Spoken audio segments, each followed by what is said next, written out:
Hi there BookTube, it's Eleanor here and it's time for my February wrap up. I had a really good reading month in February. I read 31 things and let's talk about what those things were. As I did last month, I'm going to take you through the star ratings. I'm going to take you through the books very briefly. I'm not going to go into detail on any of the books because I do weekly reviews on every book I read. So if you're interested in one of those, check out the reviews on a Friday. And then I'm going to talk about the 5-star books I read in more detail at the end. So let's get started. So this month I read 4 5-star books, 15 4-star books, 10 3-star books, 2 2-star books, and there was 1 DNF. Breaking these down, 7 were graphic novels, there was 6 single issue comics, 8 YA/new adult books, 2 short story collections, and 8 adult novels. So I think there's quite a good selection there, quite a good cross section of different genres and different books. So I'm really pleased with my reading this month. So let's talk about all of the books. With 2 stars, I had A Portable Shelter by Kirsty Logan and Beautiful Darkness. For the 3 stars, I had Waiting for Callback by Perdita and Honor Cargill, Paper Towns by John Green, Jellicoe Road by Melina Marchetta, Black Iris by Leah Rader, Username Evie by Joe Sugg, Did You Ever Have a Family by Bill Clegg, The Last Werewolf by Glenn Duncan, Jane the Fox and Me by Fanny Britt and Isabel Arsenault, Symmetry Issue 1, and The Never Evers by Tom Ellen and Lucy Iverson. Now for the 4-star reads.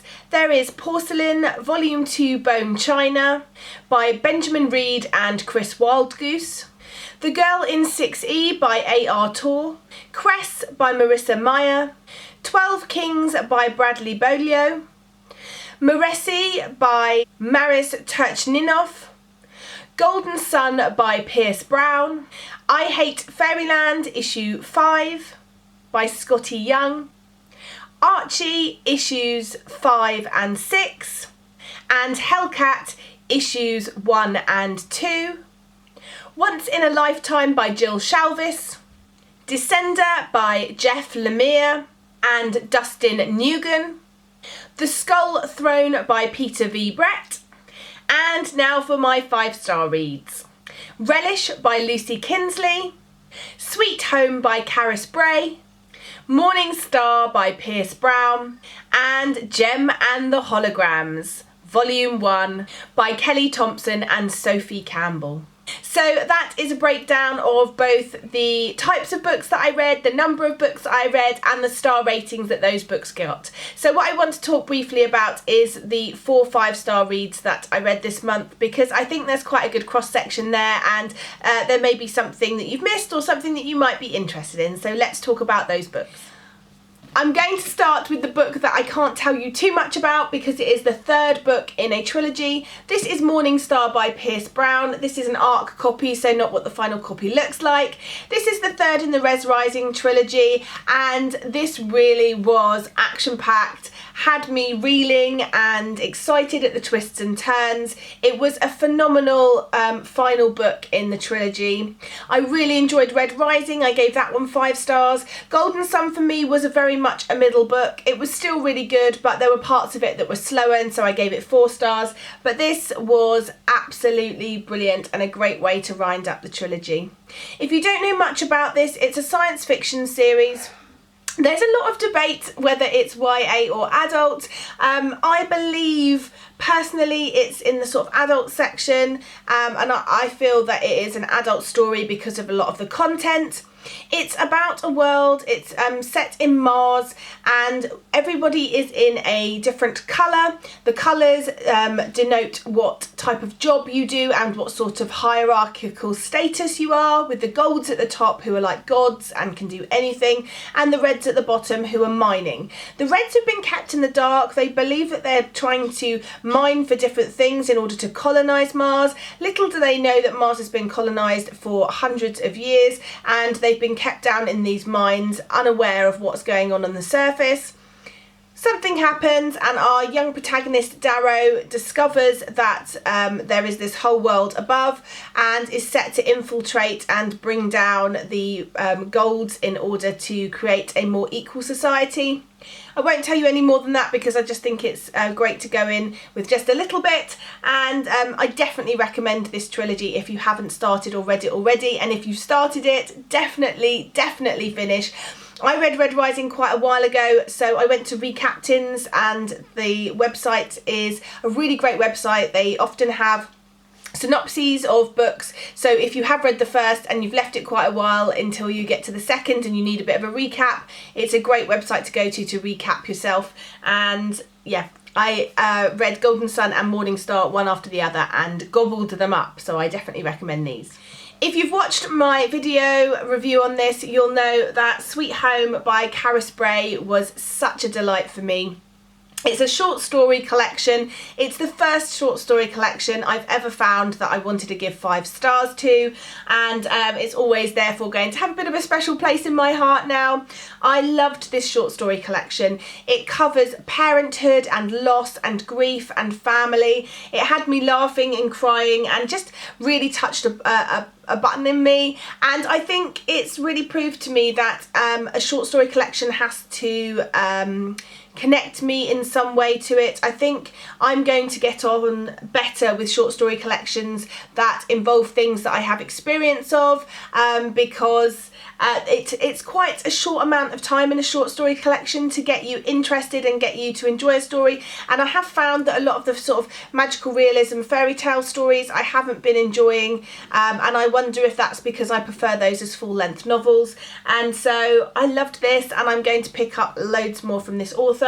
I already own her novel A Song for Issy Bradley, so I'm going to be picking that up to read soon, and I'm just so pleased that I managed to get a chance to read this because it was a 5-star read.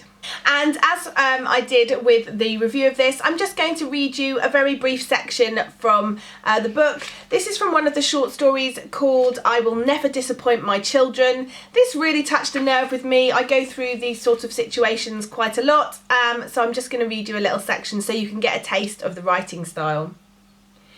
We pull into the space next to the fabric warehouse. What are you doing? I just need to pop into the shop and go to the loo. But you said I could have an ice cream. You can, but I need the loo first. Let's go quickly.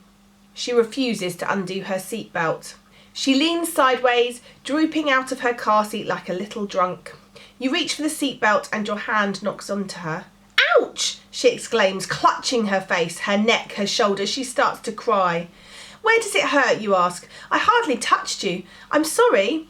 Ow! She howls. Where does it hurt? She won't say. She cries heartily, wringing herself out. You lean back in your chair and stare at the pier, needling into the distance, pointing towards the far-flung sea.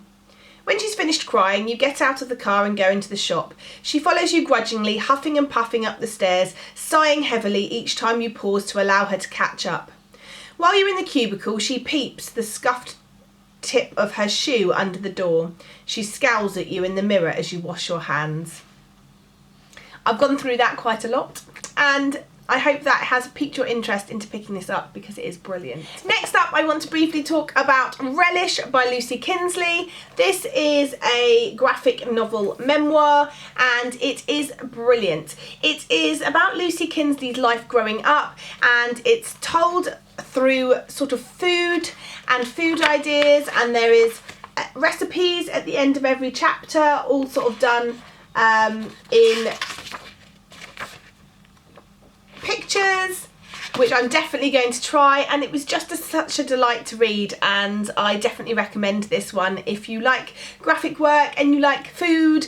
It was very evocative and I enjoyed it. And then finally, one that I haven't talked about on my channel yet, which I'm going to be talking about more in my next week's wrap up, and that is Gem and the Holograms Showtime, which is volume 1. This is a really large volume, and I love the artwork, and it's really great for people that have either experience of Gem and the Holograms like me from when you were younger, or if you're new to it, that's also fine. It starts as sort of like a reboot.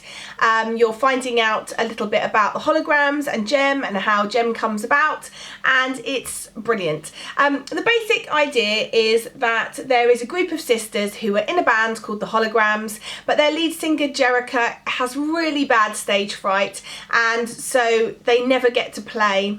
There's a big battle coming up against a group called the Misfits, who aren't very nice, and they want to perform in this sort of battle against them, and they have to work out a way to help Jerica with her stage fright.